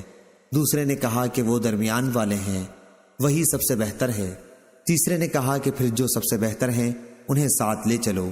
اس رات صرف اتنا ہی واقعہ ہو کر رہ گیا، پھر آپ نے انہیں نہیں دیکھا، لیکن فرشتے ایک اور رات میں آئے اور آپ دل کی نگاہ سے دیکھتے تھے، اور آپ کی آنکھیں سوتی تھیں پر دل نہیں سوتا تھا۔ اور تمام انبیاء کی یہی کیفیت ہوتی ہے کہ جب ان کی آنکھیں سوتی ہیں تو دل اس وقت بھی بیدار ہوتا ہے۔ غرض کہ پھر جبرائیل علیہ السلام نے آپ کو اپنے ساتھ لیا اور آسمان پر چڑھا لے گئے۔ صحیح بخاری حدیث نمبر 3570۔ ابو الولید نے بیان کیا، کہا ہم سے سلم بن زریر نے بیان کیا، انہوں نے ابو الرجاء سے سنا کہ ہم سے عمران بن حسین رضی اللہ عنہ نے بیان کیا کہ وہ نبی کریم صلی اللہ علیہ وسلم کے ساتھ ایک سفر میں تھے۔ رات بھر سب لوگ چلتے رہے، جب صبح کا وقت قریب ہوا تو پڑاؤ کیا۔ چونکہ ہم تھکے ہوئے تھے اس لیے سب لوگ اتنی گہری نیند سو گئے کہ سورج پوری طرح نکل آیا۔ سب سے پہلے ابو بکر صدیق رضی اللہ عنہ جاگے، لیکن حضرت صلی اللہ علیہ وسلم کو جب آپ سوتے ہوتے تو جگاتے نہیں تھے، چونکہ آپ خود ہی جاگتے۔ پھر عمر رضی اللہ عنہ بھی جاگ گئے۔ آخر ابو بکر رضی اللہ عنہ آپ کے سر مبارک کے قریب بیٹھ گئے اور بلند آواز سے اللہ اکبر کہنے لگے۔ اس سے حضرت صلی اللہ علیہ وسلم بھی جاگ گئے اور وہاں سے کوچ کا حکم دے دیا۔ پھر کچھ فاصلے پر تشریف لائے اور یہاں آپ اترے اور ہمیں صبح کی نماز پڑھائی۔ ایک شخص ہم سے دور کونے میں بیٹھا رہا، اس نے ہمارے ساتھ نماز نہیں پڑھی۔ حضرت صلی اللہ علیہ وسلم جب نماز سے فارغ ہوئے تو آپ نے اس سے فرمایا، اے فلاں، ہمارے ساتھ نماز پڑھنے سے تمہیں کس چیز نے روکا؟ اس نے عرض کیا کہ مجھے غسل کی حاجت ہو گئی ہے۔ حضرت صلی اللہ علیہ وسلم نے اسے حکم دیا کہ پاک مٹی سے تیمم کر لو۔ پھر اس نے بھی تیمم کے بعد نماز پڑھی۔ حضرت عمران رضی اللہ عنہ کہتے ہیں کہ پھر حضور صلی اللہ علیہ وسلم نے مجھے چند سواروں کے ساتھ آگے بھیج دیا تاکہ پانی تلاش کریں، کیونکہ ہمیں سخت پیاس لگی ہوئی تھی۔ اب ہم اسی حالت میں چل رہے تھے کہ ہمیں ایک عورت ملی جو 2 مشکوں کے درمیان سواری پر اپنے پاؤں لٹکائے ہوئے جا رہی تھی۔ ہم نے اس سے کہا کہ پانی کہاں ملتا ہے؟ اس نے جواب دیا کہ یہاں پانی نہیں ہے۔ ہم نے اس سے پوچھا کہ تمہارے گھر سے پانی کتنے فاصلے پر ہے؟ اس نے جواب دیا کہ 1 دن رات کا فاصلہ ہے۔ ہم نے اس سے کہا کہ اچھا تم رسول اللہ صلی اللہ علیہ وسلم کی خدمت میں چلو۔ وہ بولی رسول اللہ صلی اللہ علیہ وسلم کے کیا معنی ہیں؟ عمران رضی اللہ عنہ کہتے ہیں کہ آخر ہم اسے یہاں حضور صلی اللہ علیہ وسلم کی خدمت میں لائے۔ اس نے آپ سے بھی وہی کہا جو ہم سے کہہ چکی تھی، ہاں اتنا اور کہا کہ وہ یتیم بچوں کی ماں ہے، اس لیے واجب الرحم ہے۔ حضرت صلی اللہ علیہ وسلم کے حکم سے اس کے دونوں مشکیزوں کو اتارا گیا اور آپ نے ان کے دہانوں پر دست مبارک پھیرا۔ ہم 40 پیاسے آدمیوں نے اس میں سے خوب سیراب ہو کر پیا اور اپنے تمام مشکیزیں اور بالٹیاں بھی بھر لیں۔ صرف ہم نے اونٹوں کو پانی نہیں پلایا، اس کے باوجود اس کی مشکیں پانی سے اتنی بھری ہوئی تھیں کہ معلوم ہوتا تھا کہ ابھی بہہ پڑیں گی۔ اس کے بعد حضرت صلی اللہ علیہ وسلم نے فرمایا کہ جو کچھ تمہارے پاس ہے کھانے کی چیزوں میں سے ہو میرے پاس لاؤ۔ چنانچہ اس عورت کے سامنے ٹکڑے اور کھجوریں لا کر جمع کر دی گئیں۔ پھر جب وہ اپنے قبیلے میں آئی تو اپنے آدمیوں میں سے اس نے کہا کہ آج میں سب سے بڑے جادوگر سے مل کر آئی ہوں، یا پھر جیسا کہ اس کے ماننے والے لوگ کہتے ہیں وہ واقعی نبی ہے۔ آخر اللہ تعالیٰ نے اس کے قبیلے کو اسی عورت کی وجہ سے ہدایت دی، وہ خود بھی اسلام لائی اور تمام قبیلے والوں نے بھی اسلام قبول کر لیا۔ صحیح بخاری حدیث نمبر 3571۔ ابن ابی عدی نے بیان کیا، ان سے سعید بن ابی عروبہ نے، ان سے قتادہ نے اور ان سے انس بن مالک رضی اللہ عنہ نے بیان کیا کہ رسول اللہ صلی اللہ علیہ وسلم کی خدمت میں ایک برتن حاضر کیا گیا پانی کا۔ حضرت صلی اللہ علیہ وسلم اس وقت مدینے کے نزدیک مقام زورا میں تشریف رکھتے تھے۔ آپ نے اس برتن میں ہاتھ رکھا تو اس میں سے پانی آپ کی انگلیوں کے درمیان سے پھوٹنے لگا اور اسی پانی سے پوری جماعت نے وضو کیا۔ قتادہ نے کہا کہ میں نے انس رضی اللہ عنہ سے پوچھا آپ لوگ کتنی تعداد میں تھے؟ انہوں نے فرمایا کہ 300 ہوں گے یا 300 کے قریب ہوں گے۔ صحیح بخاری حدیث نمبر 3572۔ امام مالک نے بیان کیا، ان سے اسحاق بن عبداللہ بن ابی طلحہ نے بیان کیا اور ان سے انس بن مالک رضی اللہ عنہ نے بیان کیا کہ میں نے رسول اللہ صلی اللہ علیہ وسلم کو دیکھا، عصر کی نماز کا وقت ہو گیا تھا اور لوگ وضو کے پانی کی تلاش کر رہے تھے، لیکن پانی کا کہیں پتہ نہیں تھا۔ پھر حضرت صلی اللہ علیہ وسلم کی خدمت میں برتن کے اندر وضو کا پانی لایا گیا۔ آپ نے اپنا ہاتھ اس برتن میں رکھا اور لوگوں سے فرمایا کہ اسی پانی سے وضو کریں۔ میں نے دیکھا کہ پانی آپ کی انگلیوں کے نیچے سے ابل رہا تھا، چنانچہ لوگوں نے وضو کیا اور ہر شخص نے وضو کر لیا۔ صحیح بخاری حدیث نمبر 3573۔ حزم بن مہران نے بیان کیا، انہوں نے کہا کہ میں نے امام حسن بصری سے سنا، انہوں نے کہا کہ ہم سے انس بن مالک رضی اللہ عنہ نے بیان کیا کہ نبی کریم صلی اللہ علیہ وسلم کسی سفر میں تھے اور آپ کے ساتھ کچھ صحابہ کرام رضی اللہ عنہم بھی تھے۔ چلتے چلتے نماز کا وقت ہو گیا تو وضو کے لیے کہیں پانی نہیں ملا۔ آخر جماعت میں سے ایک صاحب اٹھے اور ایک بڑے سے پیالے میں تھوڑا سا پانی لے کر حاضر خدمت ہوئے۔ نبی کریم صلی اللہ علیہ وسلم نے اسے لیا اور اس کے پانی سے وضو کیا۔ پھر آپ نے اپنا ہاتھ پیالے پر رکھا اور فرمایا کہ آؤ وضو کرو۔ پوری جماعت نے وضو کیا اور تمام آداب و سنن کے ساتھ پوری طرح کر لیا۔ ہم تعداد میں 70 یا 80 کے لگ بھگ تھے۔ صحیح بخاری حدیث نمبر 3574۔ حمید نے خبر دی اور ان سے انس بن مالک رضی اللہ عنہ نے بیان کیا کہ نماز کا وقت ہو چکا تھا۔ مسجد نبوی سے جن کے گھر قریب تھے انہوں نے تو وضو کر لیا، لیکن بہت سے لوگ باقی رہ گئے۔ اس کے بعد نبی کریم صلی اللہ علیہ وسلم کی خدمت میں پتھر کی بنی ہوئی ایک لگن لائی گئی، اس میں پانی تھا۔ آپ نے اپنا ہاتھ اس پر رکھا، لیکن اس کا منہ اتنا تنگ کہ آپ اس کے اندر اپنا ہاتھ پھیلا کر نہیں رکھ سکتے تھے۔ چنانچہ آپ نے انگلیاں ملا لیں اور لگن کے اندر ہاتھ کو ڈال دیا۔ پھر اس پانی سے جتنے لوگ باقی رہ گئے تھے سب نے وضو کیا۔ میں نے پوچھا کہ آپ حضرات کی تعداد کیا تھی؟ انس رضی اللہ عنہ نے بتایا کہ 80 آدمی تھے۔ صحیح بخاری حدیث نمبر 3575۔ عبد العزیز بن مسلم نے بیان کیا، ان سے حسین نے بیان کیا، ان سے سالم بن ابی الجعد نے اور ان سے حضرت جابر رضی اللہ عنہ نے بیان کیا کہ صلح حدیبیہ کے دن لوگوں کو پیاس لگی ہوئی تھی کہ نبی کریم صلی اللہ علیہ وسلم کے سامنے ایک چھاگل رکھا ہوا تھا۔ آپ نے اس سے وضو کیا، اتنے میں لوگ آپ کے پاس آ گئے۔ آپ نے فرمایا کیا بات ہے؟ لوگوں نے کہا کہ جو پانی آپ کے سامنے ہے اس پانی کے سوا نہ تو ہمارے پاس وضو کے لیے کوئی دوسرا پانی ہے اور نہ پینے کے لیے۔ آپ نے اپنا ہاتھ چھاگل میں رکھ دیا اور پانی آپ کی انگلیوں کے درمیان میں سے چشمے کی طرح پھوٹنے لگا، اور ہم سب لوگوں نے اس پانی کو پیا بھی اور اس سے وضو بھی کیا۔ میں نے پوچھا آپ لوگ کتنی تعداد میں تھے؟ کہا کہ اگر ہم 1,00,000 بھی ہوتے تو وہ پانی کافی ہوتا، ویسے ہماری تعداد اس وقت 1500 تھی۔ صحیح بخاری حدیث نمبر 3576۔ اسرائیل نے بیان کیا، ان سے ابو اسحاق نے، ان سے برا بن عازب رضی اللہ عنہ نے بیان کیا کہ صلح حدیبیہ کے دن ہم 1400 کی تعداد میں تھے۔ حدیبیہ ایک کنویں کا نام ہے، ہم نے اس سے اتنا پانی کھینچا کہ اس میں ایک قطرہ بھی باقی نہ رہا۔ جب رسول کریم صلی اللہ علیہ وسلم کو اس کی خبر معلوم ہوئی تو آپ تشریف لائے اور کنویں کے کنارے بیٹھ کر پانی کی دعا کی اور اس پانی سے کلی کی اور کلی کا پانی کنویں میں ڈال دیا۔ ابھی تھوڑی دیر بھی نہیں ہوئی تھی کہ کنواں پھر پانی سے بھر گیا۔ ہم بھی اس سے خوب سیر ہوئے اور ہمارے اونٹ بھی سیراب ہو گئے یا پانی پی کر لوٹے۔ صحیح بخاری حدیث نمبر 3577۔ مالک نے خبر دی، انہیں اسحاق بن عبداللہ بن طلحہ نے، اور انہوں نے انس بن مالک رضی اللہ عنہ سے سنا۔ انہوں نے کہا کہ ابو طلحہ رضی اللہ عنہ نے میری والدہ ام سلیم رضی اللہ عنہا سے کہا کہ میں نے رسول اللہ صلی اللہ علیہ وسلم کی آواز سنی تو آپ کی آواز میں بہت ضعف معلوم ہوا۔ میرا خیال ہے کہ آپ بہت بھوکے ہیں، کیا تمہارے پاس کچھ کھانا ہے؟ انہوں نے کہا جی ہاں۔ چنانچہ انہوں نے جو کی چند روٹیاں نکالی، پھر اپنی اوڑھنی نکالی اور اس میں روٹیوں کو لپیٹ کر میرے ہاتھ میں چھپا دیا اور اس اوڑھنی کا دوسرا حصہ میرے بدن پر باندھ دیا۔ اس کے بعد رسول اللہ صلی اللہ علیہ وسلم کی خدمت میں مجھے بھیجا۔ میں گیا تو آپ مسجد میں تشریف رکھتے تھے، آپ کے ساتھ بہت سے صحابہ بھی بیٹھے ہوئے تھے۔ میں آپ کے پاس کھڑا ہو گیا تو آپ نے فرمایا کیا ابو طلحہ نے تمہیں بھیجا ہے؟ میں نے عرض کیا جی ہاں۔ آپ نے دریافت فرمایا کچھ کھانا دے کر؟ میں نے عرض کیا جی ہاں۔ جو صحابہ رضی اللہ عنہم آپ کے ساتھ اس وقت موجود تھے ان سب سے آپ نے فرمایا کہ چلو اٹھو۔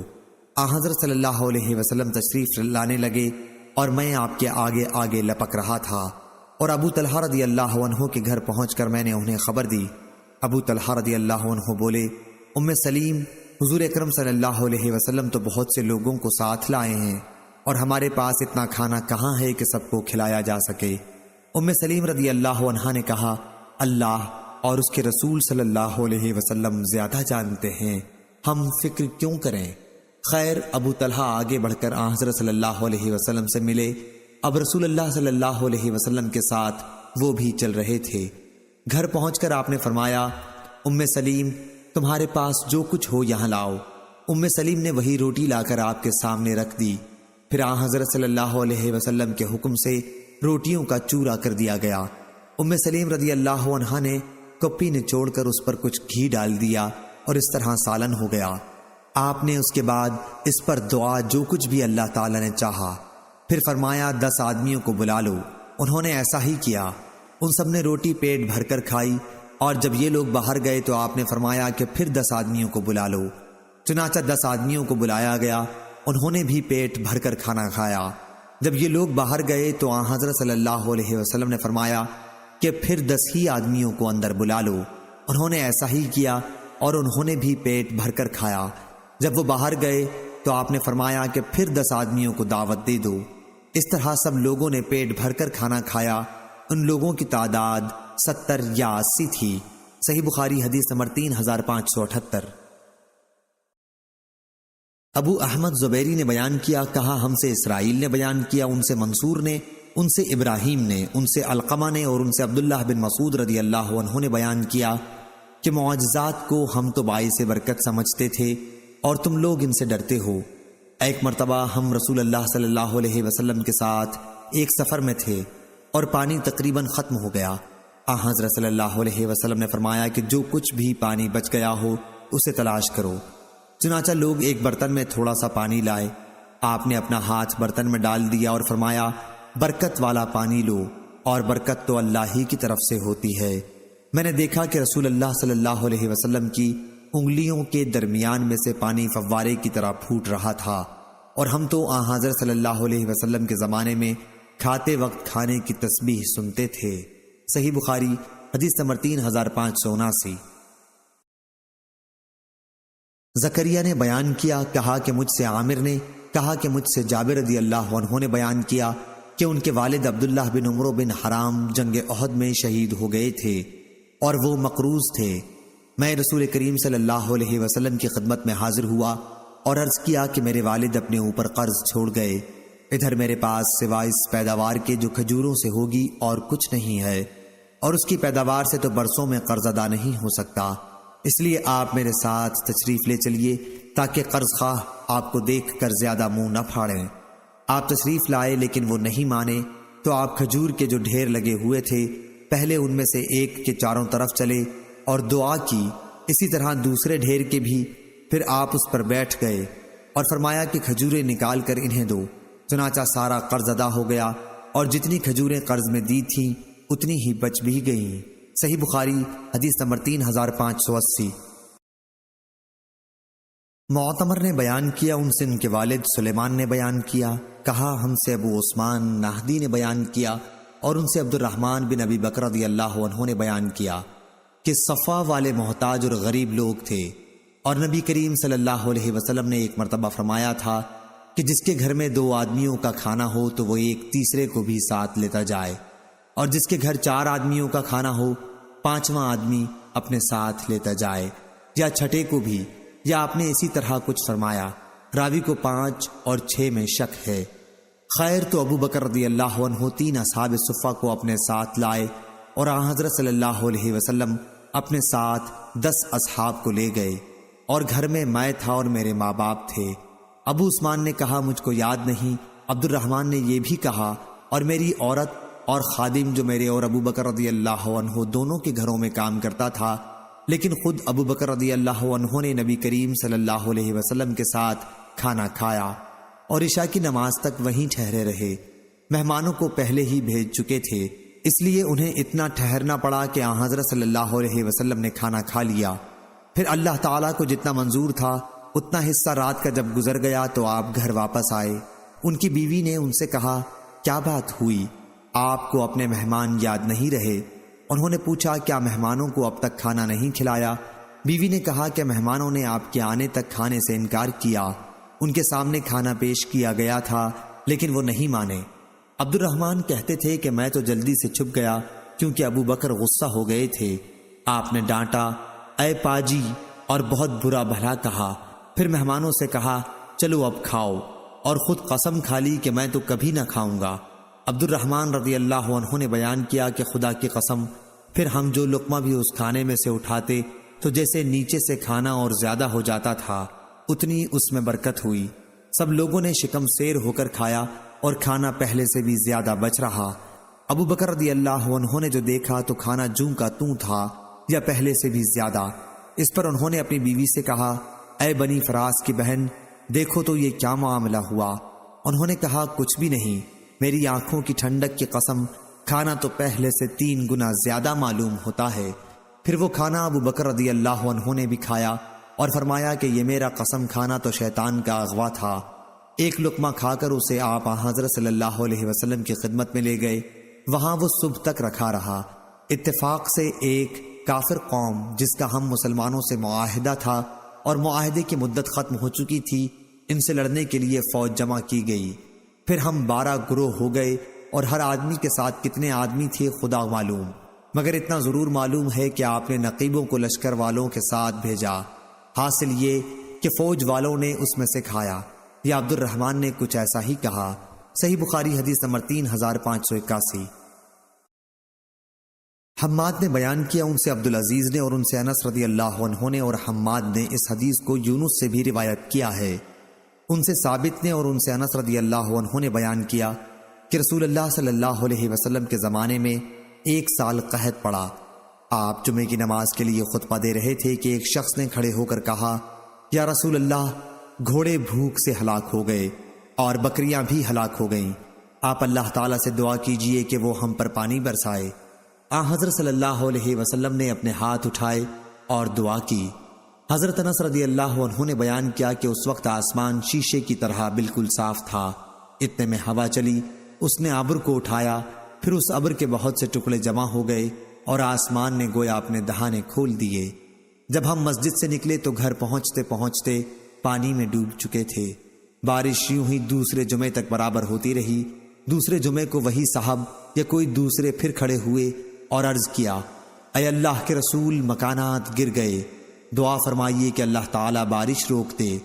حضرت صلی اللہ علیہ وسلم مسکرائے اور فرمایا، اے اللہ، اب ہمارے چاروں طرف بارش برسا، جہاں اس کی ضرورت ہو، ہم پر نہ برسا۔ حضرت انس رضی اللہ عنہ کہتے ہیں کہ میں نے جو نظر اٹھائی تو دیکھا کہ اسی وقت ابر پھٹ کر مدینے کے ارد گرد سرپیچ کی طرح ہو گیا تھا۔ صحیح بخاری حدیث نمبر 3582۔ محمد بن مسنا نے بیان کیا، ہم سے ابو غسان یحییٰ بن کثیر نے بیان کیا، انہوں نے کہا ہم سے ابو حفص نے، جن کا نام عمر بن علا ہے اور جو ابو عمرو بن علا کے بھائی ہیں، بیان کیا، کہا کہ میں نے نافع سے سنا اور انہوں نے عبداللہ بن عمر رضی اللہ عنہ سے کہ نبی کریم صلی اللہ علیہ وسلم ایک لکڑی کا سہارا لے کر خطبہ دیا کرتے تھے، پھر جب ممبر بن گیا تو آپ خطبے کے لیے اس پر تشریف لے گئے۔ اس پر اس لکڑی نے باریک آواز سے رونا شروع کر دیا۔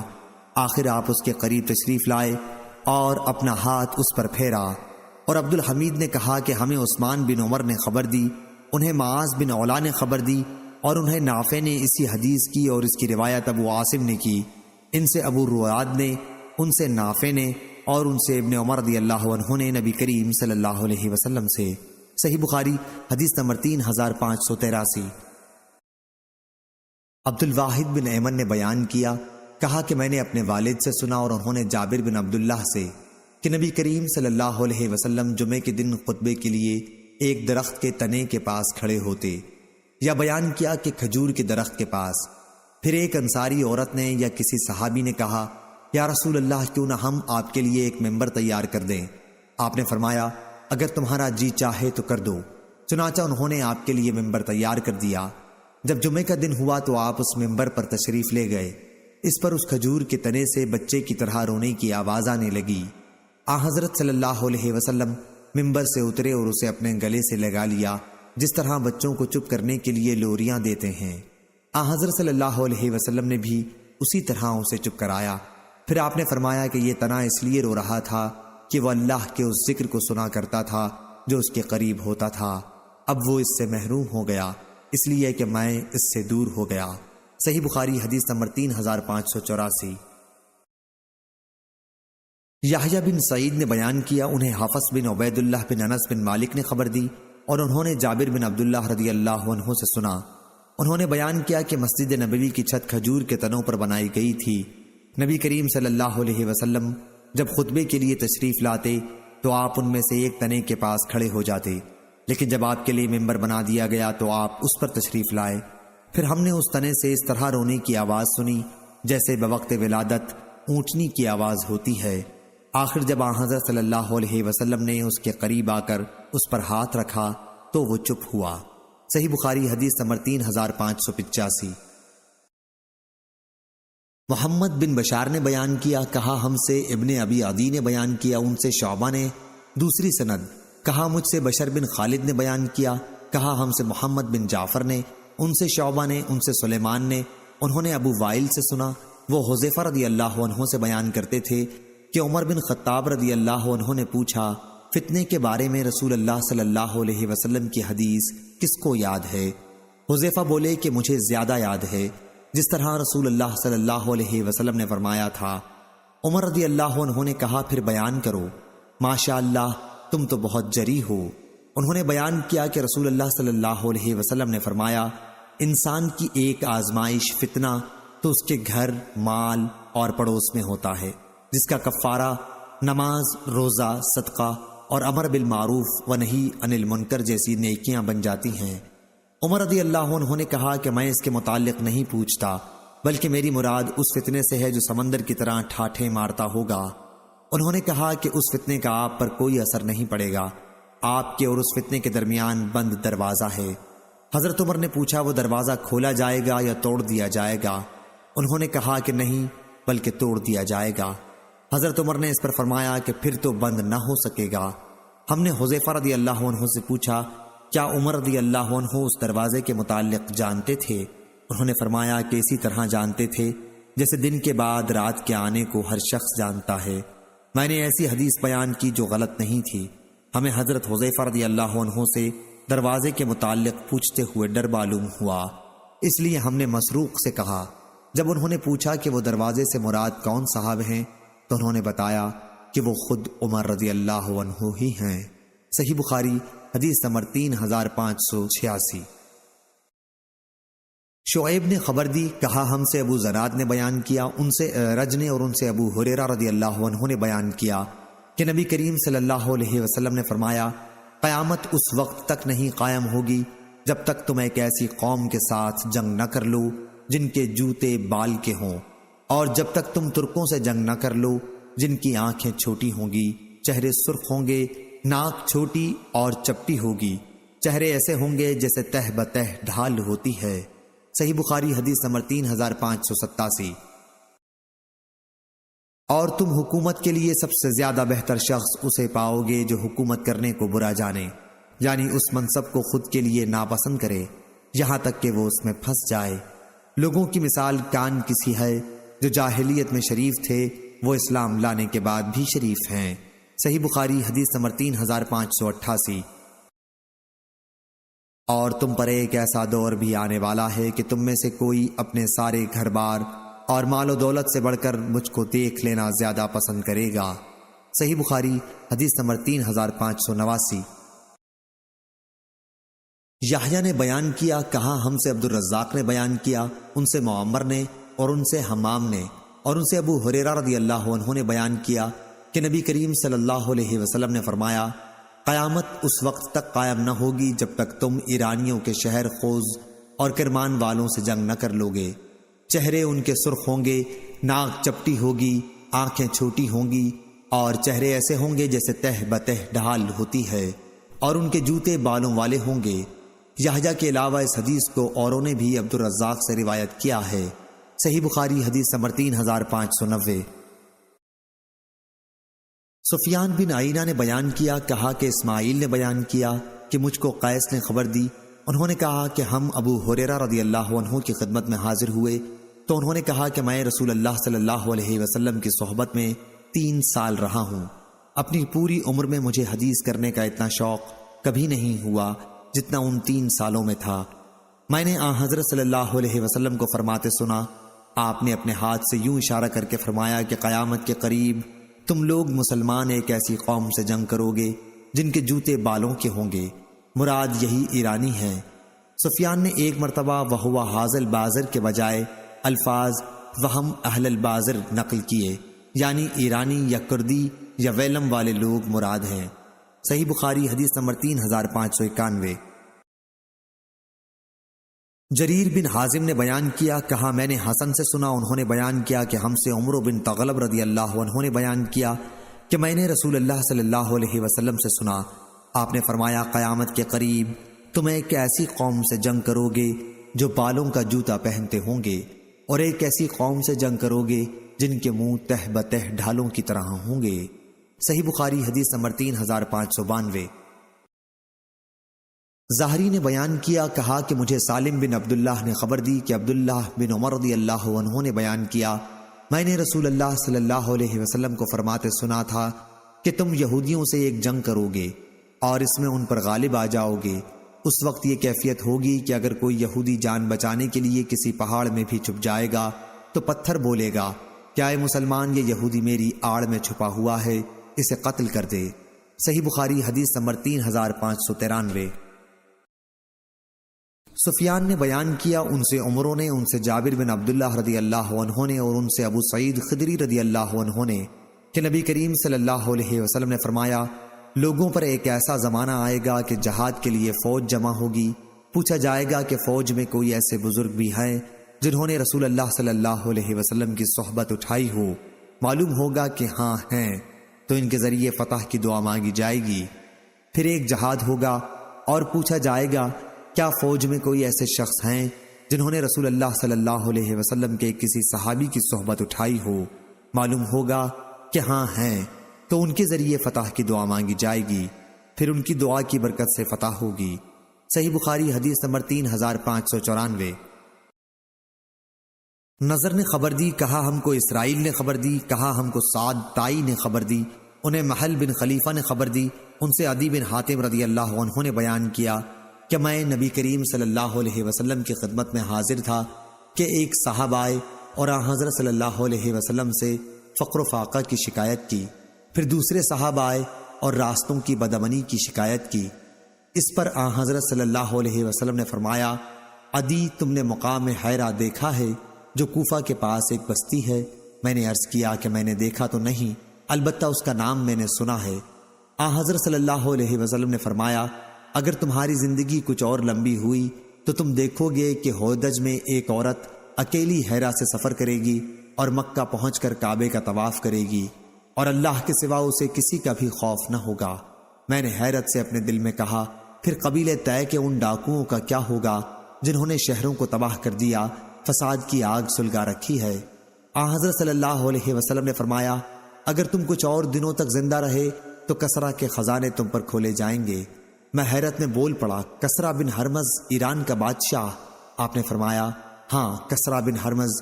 اور اگر تم کچھ دنوں تک اور زندہ رہے تو یہ بھی دیکھو گے کہ ایک شخص اپنے ہاتھ میں سونا چاندی بھر کر نکلے گا، اسے کسی ایسے آدمی کی تلاش ہوگی جو اس کی زکوٰۃ قبول کر لے، لیکن اسے کوئی ایسا آدمی نہیں ملے گا جو اسے قبول کر لے۔ اللہ تعالیٰ سے ملاقات کا جو دن مقرر ہے، اس وقت تم میں سے ہر کوئی اللہ سے اس حال میں ملاقات کرے گا کہ درمیان میں کوئی ترجمان نہ ہوگا، بلکہ پروردگار اس سے بلا واسطہ باتیں کرے گا۔ اللہ تعالیٰ اس سے دریافت کرے گا، کیا میں نے تمہارے پاس رسول نہیں بھیجے تھے جنہوں نے تم تک میرا پیغام پہنچا دیا ہو؟ وہ عرض کرے گا، بے شک تو نے بھیجا تھا۔ اللہ تعالیٰ دریافت فرمائے گا، کیا میں نے مال اور اولاد تمہیں نہیں دی تھی؟ کیا میں نے ان کے ذریعے تمہیں فضیلت نہیں دی تھی؟ وہ جواب دے گا، بے شک تو نے دیا تھا۔ پھر وہ اپنی داہنی طرف دیکھے گا تو سوائے جہنم کے اسے اور کچھ نظر نہ آئے گا، پھر وہ بائیں طرف دیکھے گا تو ادھر بھی جہنم کے سوا اور کچھ نظر نہیں آئے گا۔ عدی رضی اللہ عنہ نے بیان کیا کہ میں نے رسول اللہ صلی اللہ علیہ وسلم سے سنا، آپ فرما رہے تھے کہ جہنم سے ڈرو، اگرچہ کھجور کے ایک ٹکڑے کے ذریعے ہو۔ اگر کسی کا کھجور کا ایک ٹکڑا بھی میسر نہ آ سکے تو کسی سے ایک اچھا کلمہ ہی کہہ دے۔ حضرت عدی رضی اللہ عنہ نے بیان کیا کہ میں نے ہودج میں بیٹھی ہوئی ایک اکیلی عورت کو تو خود دیکھ لیا کہ حیرہ سے سفر کے لیے نکلی اور مکہ پہنچ کر اس نے کعبے کا طواف کیا، اور اسے اللہ تعالیٰ کے سوا اور کسی ڈاکو وغیرہ کا راستے میں خوف نہیں تھا۔ اور مجاہدین کی اس جماعت میں تو میں خود شریک تھا جس نے کسرا بن ہرمز کے خزانے فتح کیے۔ اور اگر تم لوگ کچھ دنوں اور زندہ رہے تو وہ بھی دیکھ لو گے جو حضرت صلی اللہ علیہ وسلم نے فرمایا کہ ایک شخص اپنے ہاتھ میں زکوٰۃ کا سونا چاندی بھر کر نکلے گا لیکن اسے لینے والا کوئی نہیں ملے گا۔ صحیح بخاری حدیث نمبر 3595۔ لیث نے بیان کیا، ان سے یزید بن حبیب نے، ان سے ابو الخیر نے، ان سے عقبہ بن عامر رضی اللہ عنہ نے کہ نبی کریم صلی اللہ علیہ وسلم ایک دن مدینے سے باہر نکلے اور شہدائے احد پر نماز پڑھی جیسے میت پر پڑھتے ہیں۔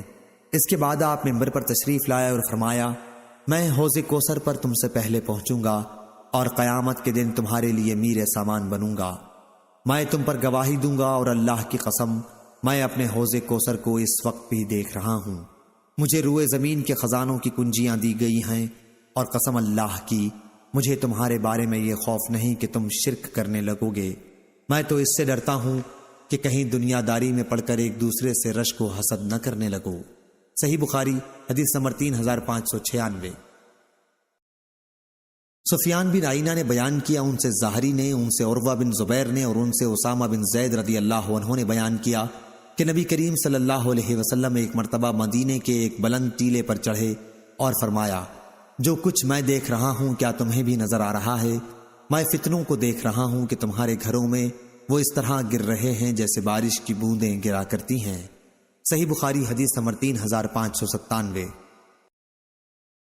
عروہ بن زبیر نے بیان کیا، ان سے زینب بنت ابی سلمہ نے بیان کیا، ان سے ام حبیبہ بنت ابی سفیان رضی اللہ عنہ نے بیان کیا کہ ہم کو زینب بنت ابی حجش رضی اللہ عنہ نے خبر دی کہ ایک دن نبی کریم صلی اللہ علیہ وسلم ان کے گھر تشریف لائے تو آپ بہت پریشان نظر آ رہے تھے اور یہ فرما رہے تھے کہ اللہ تعالیٰ کے سوا اور کوئی معبود نہیں۔ عرب کے لیے تباہی اس شر سے آئے گی جس کے واقع ہونے کا زمانہ قریب آ گیا ہے۔ آج یاجوج ماجوج کی دیوار میں اتنا شگاف پیدا ہو گیا ہے، اور آپ نے انگلیوں سے حلقہ بنا کر اس کی وضاحت کی۔ ام المومنین زینب رضی اللہ عنہا نے بیان کیا کہ میں نے عرض کیا، یا رسول اللہ، ہم میں نیک لوگ ہوں گے پھر بھی ہم ہلاک کر دیے جائیں، حضرت صلی اللہ علیہ وسلم نے فرمایا کہ ہاں، جب خباثتیں بڑھ جائیں گی تو ایسا ہوگا۔ صحیح بخاری حدیث نمبر 3598۔ ہند بنت الحارث نے بیان کیا، انہوں نے کہا کہ حضرت ام سلمہ رضی اللہ عنہا نے بیان کیا کہ نبی کریم صلی اللہ علیہ وسلم بیدار ہوئے تو فرمایا، سبحان اللہ، کیسے کیسے خزانے اترے ہیں جو مسلمانوں کو ملیں گے، اور کیا کیا فتنے و فساد اترے ہیں۔ صحیح بخاری حدیث نمبر 3599۔